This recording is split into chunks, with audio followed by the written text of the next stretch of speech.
Assalamu alaikum, brothers and sisters. I hope you are all doing well, inshallah.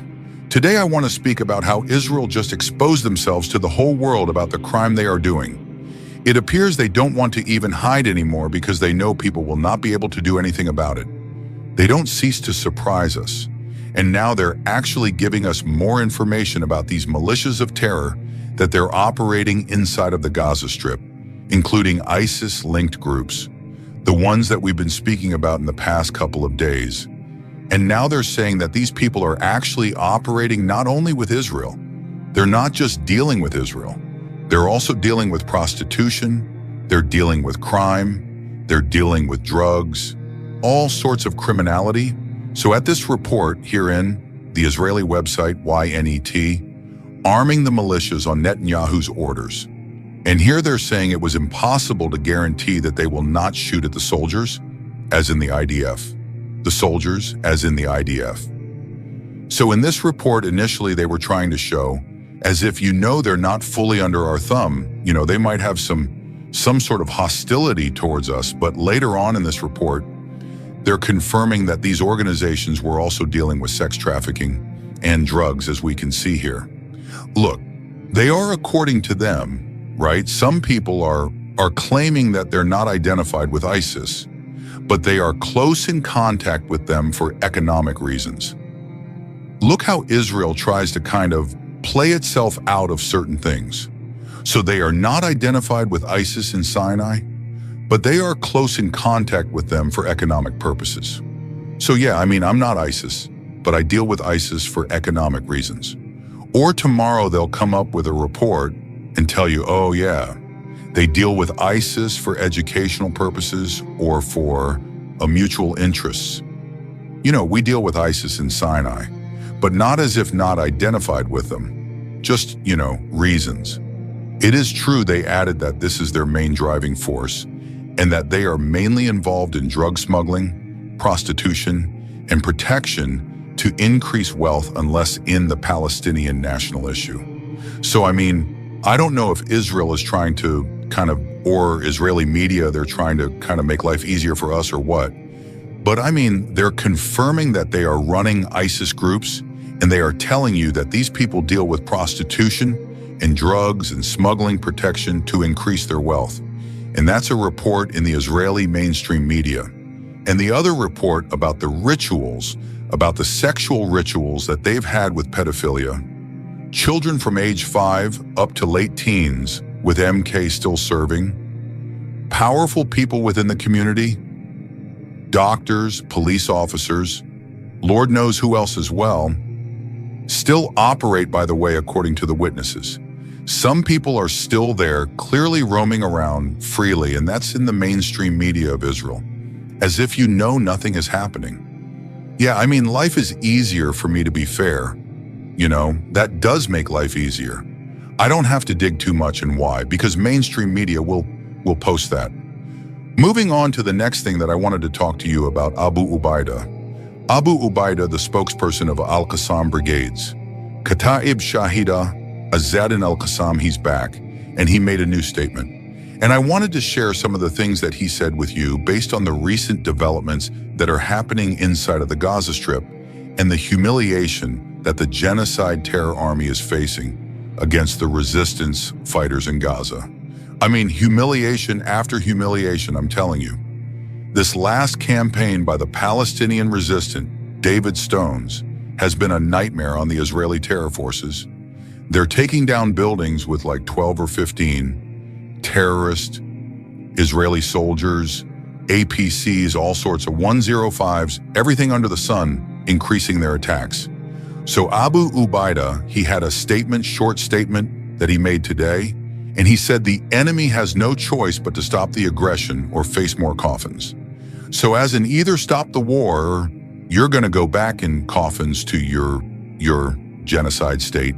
Our Ubaida spokesperson of Al-Qassam brigades confirmed that the losses incurred by the Israeli enemies, Dayan Khanis and Jabalia, are the extension of a series of qualitative operations and a model for how the enemy forces will be confronted wherever they are present.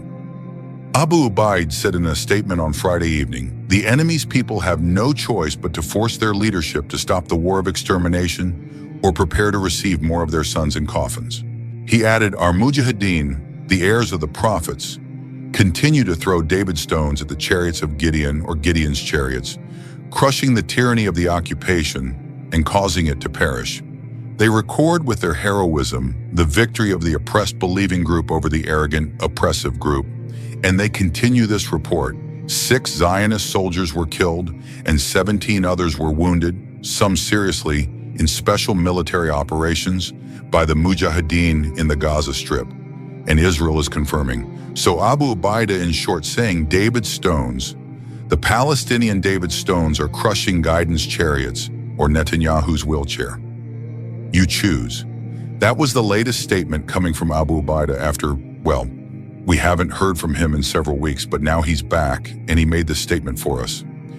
Now, the final thing that I wanted to talk to you about, Europe is beginning to realize that something is going wrong. I mean, 18 months into a live stream, the genocide where, I mean, if you showed what happened in Gaza in the past, 18 months to a jellyfish, they would know that it's genocide, let alone a human being.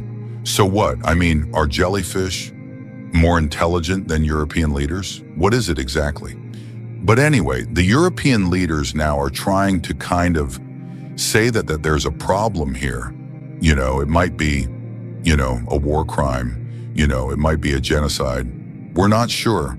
However, things are moving, towards the right direction, but, slower than a snail. That has multiple injuries. Now they're saying this, the EU Costa, hence EU, could penalize Israel over Gaza offensive. Diplomats are weighing plans to downgrade ties. Again, 18 months into a genocide. 19 months into a genocide, or 20 months so. Despite opposition from some capitals. These capitals, by the way, we're talking about Hungary and the Czech Republic. Germany too, probably. But Hungary and the Czech Republic are very, very staunch supporters of Netanyahu and Israel. Whereas Ireland is almost fully on the side of Palestine, Spain is taking a very strong position. Other countries too, like Norway and what have you, there is a shift. There is a shift.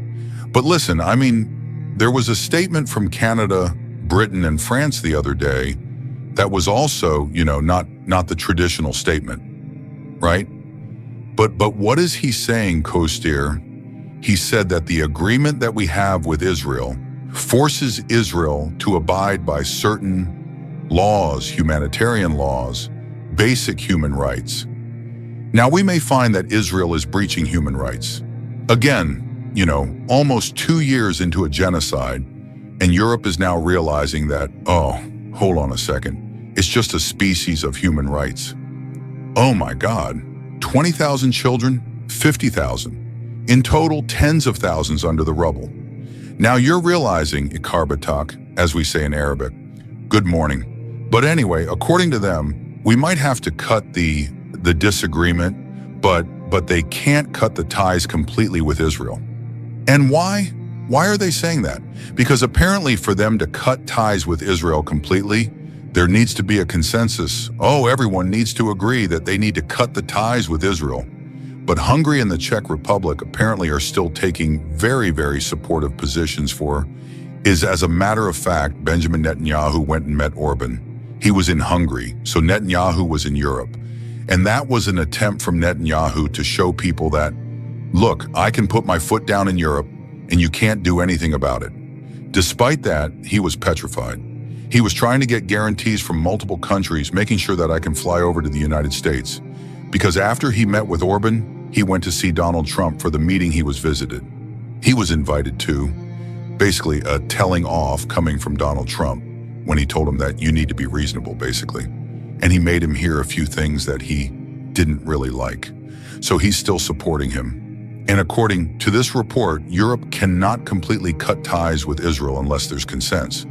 But there can be a move taken that will harm Israel, at least by the majority of the states, because they will be voting against the agreement they have with Israel, because this agreement for obliges Israel to adhere to certain things, humanitarian laws, basic human rights.